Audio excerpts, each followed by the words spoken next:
Good morning, Professor Arthur McNeill. Welcome to the chat session for Eurasia Research. How are you doing today? I'm very well. Thank you. Very nice to be here. It's our pleasure to welcome you. So we'll start with this we'll start with your introduction first. Please tell us something about you. Thank you.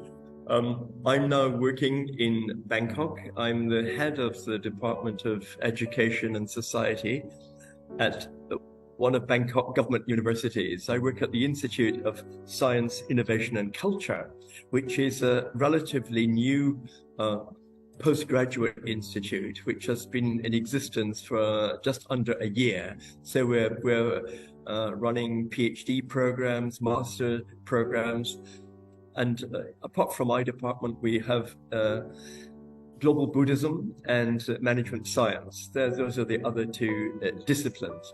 But I've spent much of my working life in Southeast Asia, 23 years in Hong Kong. Most of it has been in language education, either in faculties of education where I've been working on teacher education programs, mostly for teachers of languages, or I've been running large university language centers. But before that, I worked in the United Kingdom, where I'm from, at universities there, and also in Germany at the University of Frankfurt, and in Russia at what's now called the Linguistics University in Moscow. So now I am basically in a state of semi-retirement. You have such a rich background. I'm just very impressed. Yeah. Sorry, no, go ahead. Yeah. No, please, you go ahead. No, I was just going to say it's very nice to be working in an environment where your subject matters, and I'm working in language education, and here, certainly in Thailand, there's a lot of struggling with English and Chinese and other local languages sort of competing for space in the school curriculum. And the locals are under quite a lot of pressure to improve their language skills. So that makes it exciting. Yeah, I'm sure. So tell us something about your research. Yeah, well, my own area of interest is to do with second language learning, and in particular the acquisition of vocabulary and the structure of the mental lexicon, how people manage to store so many words in their heads, at once, and the difference between first and second languages in this connection. I've tried to apply it to the knowledge base of teachers, in particular language teachers, to find out what sort of language they need to know in order to do their jobs well. And this has been involved some collaboration with colleagues who work in the field of language awareness, where we've looked quite broadly at how language impinges on teachers' lives and careers. As you have so varied geographical background, what motivated you to continue your research during COVID when the traveling was so prohibited and all? Yeah, it was, I think, a challenging time for all of us, actually. Yeah. We were all, certainly here in Thailand, initially very restricted in our movements. We had to show ID papers to go to the local supermarket. Then there was all the worries about being vaccinated, and I think perhaps in Southeast Asia, people are more likely to follow their government's instructions. And so even now in Bangkok, most of the local Thai people are still wearing masks, whereas we've got many international visitors who are coming from countries where masks are no longer required. So we're seeing the two populations behaving differently in public. But during the COVID, it was, at least we had more time for research. We had more chance to reflect on our own work, but it was very isolating.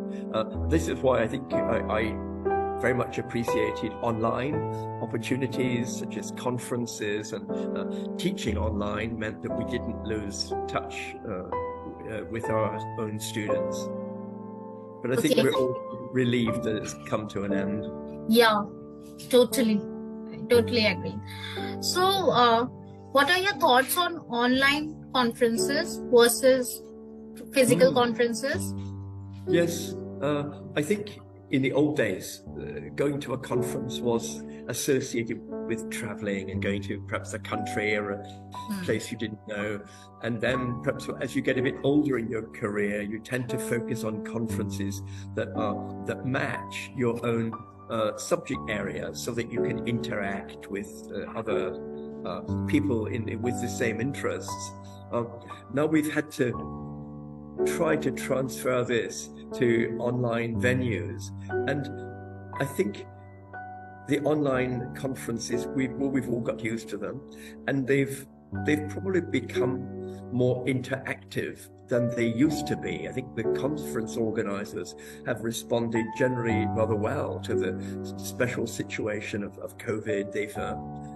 They've still got traditional presentations, but there are more opportunities to interact with speakers online, and also, and particularly your organization organizes like a lot of group activities for the conference members, and I think people appreciate that. They leave feeling that they've been part of an experience, not just a spectator. Thank you so much. Thank you for your feedback.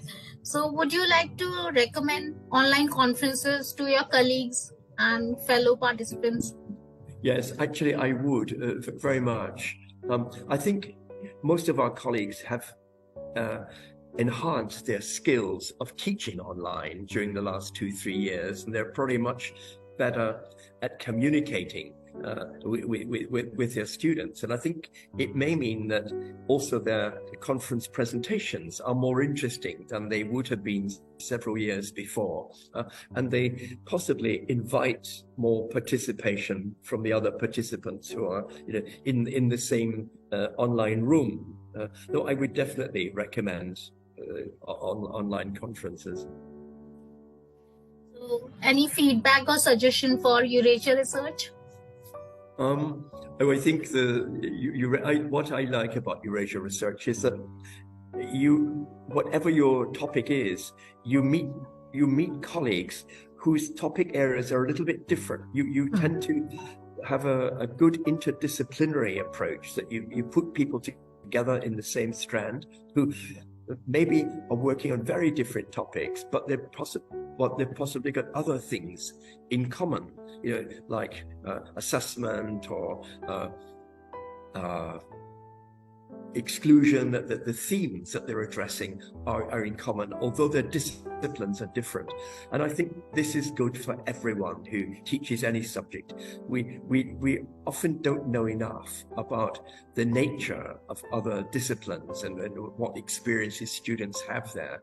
And I find the Eurasia's approach to placing, when you're programming and scheduling papers, I think you take a lot of care over grouping people together who you predict will have something in common, and that programming I've appreciated a lot.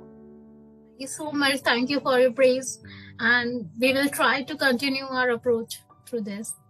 Thank you.